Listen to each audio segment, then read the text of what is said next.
Hi guys, good morning. Mag-aasikaso naman tayo sa back to school ng ating mga anak. Tayo na. Ito, asikasuhin natin sila kasi papasok na uli sila sa school.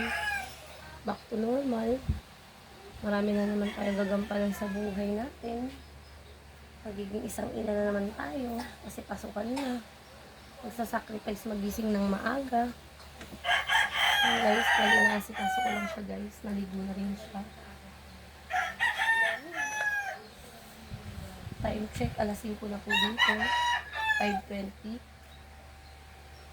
Grabe pang umaga ang anak ko kasi grade 4 na po kasi siya. Tapos mamaya meron pa ako estudyante, grade 1, pang hapon naman siya.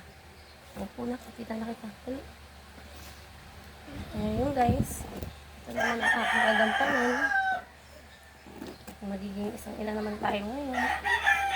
Dati patulog-tulog, ngayon hindi na. Mama, gawin mo sa akin, lagyan mo ako kurenta tapos pagdating mo. Hindi kita titilin na sa iyo. Kulot na nga yung buko, tilipas ka pa.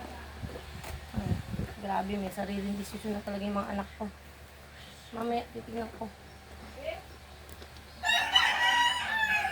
Sige guys, mamaya update ko sa kayo sa pagpasok ng anak ko mamaya. Ihatid ko rin kasi siya. Ihatid ko rin siya sa pagpasok guys. Mamaya na lang uli guys, pinakita ko lang sa inyo yung ginagawa ko ngayong umaga. At papasok na kasi yung anak ko. Bye bye guys, good morning. Bye bye.